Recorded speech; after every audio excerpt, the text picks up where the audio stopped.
राहगीर रास्ते पर एक पेड़ के नीचे मिले। तीनों लंबी यात्रा पर निकले थे। कुछ देर सुस्ताने के लिए पेड़ की घनी छाया में बैठ गए। तीनों के पास दो झोले थे, एक झोला आगे की तरफ और दूसरा पीछे की तरफ लटका हुआ था। तीनों एक साथ बैठे और यहाँ वहाँ की बातें करने लगे, जैसे कौन कहाँ से आया, कहाँ जाना है, कितनी दूरी है, घर में कौन कौन है। ऐसे कई सवाल जो अजनबी एक दूसरे के बारे में जानना चाहते हैं।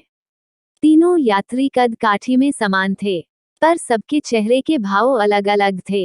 एक बहुत थका निराश लग रहा था, जैसे सफर ने उसे बोझिल बना दिया हो। दूसरा थका हुआ था पर बोझिल नहीं लग रहा था, और तीसरा अत्यंत आनंद में था। एक दूर बैठा महात्मा इन्हें देख मुस्कुरा रहा था। तभी तीनों की नजर महात्मा पर पड़ी, और उनके पास जाकर तीनों ने सवाल किया कि वे मुस्कुरा क्यों रहे हैं। इस सवाल के जवाब में महात्मा ने तीनों से सवाल किया कि तुम्हारे पास दो दो झोले हैं, इनमें से एक में तुम्हें लोगों की अच्छाई को रखना है और एक में बुराई को, बताओ क्या करोगे। एक ने कहा मेरे आगे वाले झोले में मैं बुराई रखूंगा ताकि जीवन भर उनसे दूर रहूं, और पीछे अच्छाई रखूंगा।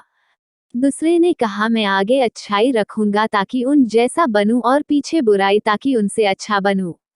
तीसरे ने कहा मैं आगे अच्छाई रखूंगा ताकि उनके साथ संतुष्ट रहूं और पीछे बुराई रखूंगा और पीछे के थैले में एक छेद कर दूंगा, जिससे वो बुराई का बोझ कम होता रहे और अच्छाई ही मेरे साथ रहे, अर्थात वो बुराई को भूला देना चाहता था।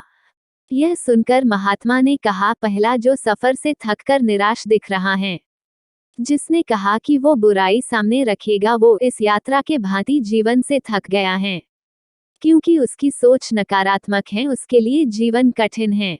दूसरा जो थका है पर निराश नहीं, जिसने कहा अच्छाई सामने रखूंगा पर बुराई से बेहतर बनने की कोशिश में, वो थक जाता है क्योंकि वो बेवजह की होड़ में है।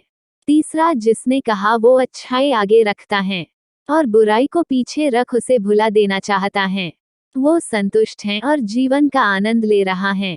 इसी तरह वो जीवन यात्रा में खुश हैं। जीवन में जब तक व्यक्ति दूसरों में बुराई को ढूंढेगा वो खुश नहीं रह सकता। जीवन भी एक यात्रा है जिसमें सकारात्मक सोच जीवन को खुशहाल बनाती है। जीवन में क्रोध सबसे बड़ा बोझ है और क्षमा सबसे सुंदर और सरल रास्ता जो जीवन को बोझहीन बनाता है।